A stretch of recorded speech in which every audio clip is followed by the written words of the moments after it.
Hello, this is Chef John from foodwishes.com with Butterhorn dinner rolls.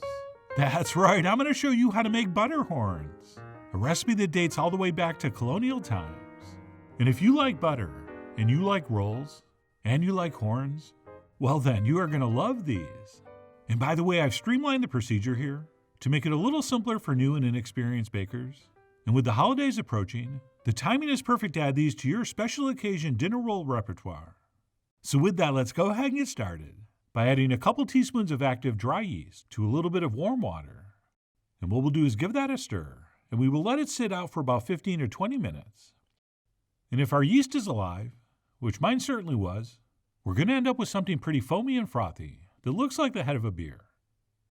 Which means we can move on to the star of the show, butter. And we'll add 1 stick of the best unsalted butter we can find into a saucepan, to which we will add a cup of milk, plus a generous amount of white sugar, since yes, these rolls are on the sweet side. And we'll talk about that later. But for now, what we'll do is turn our heat on to medium, and we will leave it on the heat, stirring occasionally until the butter melts and the sugar dissolves, which almost always happens about the same time. And that's it. Once our milk is just hot enough to melt that butter, we'll go ahead and remove that from the heat. And we'll pour that into a nice big mixing bowl, where we will let it cool for just a couple minutes until it's just very warm to the touch. Okay, like 120 degrees or so would be perfect. And then to this still very warm mixture, we'll go ahead and add our all-purpose flour, but not all of it. We're going to save about a cup to add later. And then of course we'll also want some salt.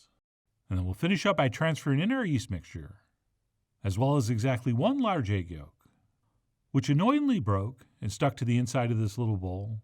And I didn't want to waste time scraping that out on camera with a spatula. But don't worry, I did between shots. And then speaking of spatula, once we have everything in there, we'll go ahead and give this a mix until it all comes together to form what I'll describe as a very, very, very thick batter. Okay, it's going to be very wet and way too loose to knead, but that's on purpose because we still have about a cup of flour to incorporate. So what we'll do when our mixture looks like this is stop and add about 3/4 of a cup more. And we'll use that to clean off the spatula, since we're going to switch to our hand at this point and mix this digitally.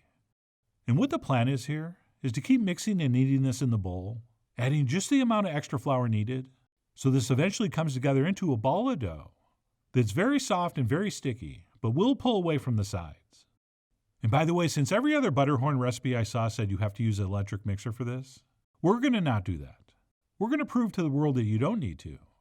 And then in a major plot twist, instead of transferring this to the work surface and kneading it for like 5 minutes until it's smooth, we are actually going to use a different approach.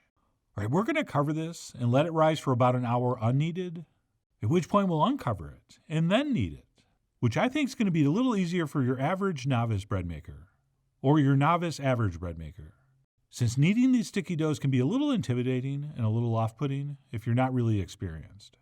So we'll cover that and let it sit for an hour, at which point it's probably almost doubled in size.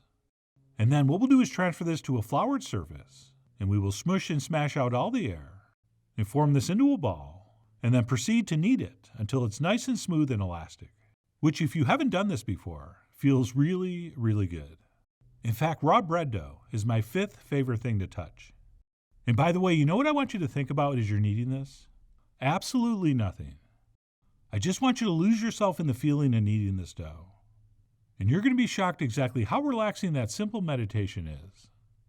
And that's it. Once we've kneaded that for about 5 minutes, and we formed a nice elastic smooth ball of dough, we'll go ahead and place it back into the bowl, which I've lightly greased with butter, and then we'll cover this and let it rise one more time for 30 minutes. At which point, if everything goes according to plan, it should look like this. And we can go ahead and remove that from the bowl and place it on our work surface. At which point, we'll use our hands to press this into a circle about 1 inch thick. Okay, trying to get it as round as we can. And once that's been accomplished, because I want the smoothest side on the bottom, we'll go ahead and flip this over so that nice smooth side's underneath. And then we'll continue pressing this side until we have a circle about 1/2 inch thick, which we can just do with our hands. And if that's working out for you, just stick with it. But if you did want to switch to a roller, that's fine too. The point is, it really doesn't matter, as long as, like I said, we end up with a nice round circle about 1/2 inch thick. And then once that's been accomplished, we'll go ahead and grab our pizza wheel or some other type of cutting tool And we will cut this up into 12 equal slices. Okay, first in half, then in quarters, and then each quarter into 3 to make 12. And if you're wondering, will this work if your pieces aren't exactly the same size? Well, I hope so, since these are certainly not all the exact same size. And that's it. Once our dough is portioned, we'll take one of these triangles, and we will form our Butterhorn as shown, by rolling it up from the larger end to the point. And while we do, at least for those first few inches, we want to stretch the ends of our dough out, so we end up with the iconic and signature horn shape. And really, that's all there is to it. Okay, not very difficult. And then very important, once our roll is completed, we want to kind of pinch and press that pointy end into the dough to seal it really well, so these don't pop open when they cook. And then as usual, we'll want to end up with that seal on the bottom. And that's all there is to it. We'll go ahead and do that with the other 11. And as we do this, we'll go ahead and place those down on a Silpat lined baking sheet. And by the way, the other major alteration with these, besides our revolutionary let it rise first and then eat it system, is that traditionally these get brushed with butter before they get rolled up. But personally, I prefer to put all the butter in the dough and just roll them up like this. Okay, when you butter the surface and then roll them, there's a much better chance they pop open when they bake. And this way we're going to get the same beautiful buttery flavor without taking a chance of that happening. But anyway, we'll go ahead and roll up our 12 portions. At which point, before we bake these, we're going to want to let them proof for about 15 to 20 minutes, during which time they're not going to quite double in size, but they definitely should puff up a little bit. Oh, and by the way, if you want an airier roll, okay, something with a little lighter texture, then you can let those proof longer, like maybe 45 minutes, so they've risen a little more before they go in the oven. But either way, once those are proofed, they're ready to pop into the center of a 375-degree oven for about 20 to 25 minutes, until they're a light golden brown and look like this. All right, these are not supposed to be dark brown. They're supposed to be cooked through, but just starting to turn golden. And yes, they are looking very, very buttery. And then what we'll do at this point, while these are still hot and on the pan, is brush them very generously with, oh yeah, you guessed it, butter. And if you're thinking, we already put an entire stick of butter in there, do we really need to brush these with butter at this point?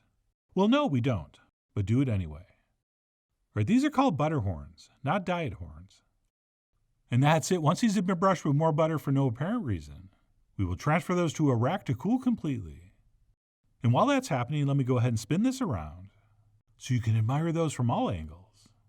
And those, my friends, are some gorgeous dinner rolls. Just absolutely beautiful. So I let those cool down while I took a few pictures before grabbing one and tearing in.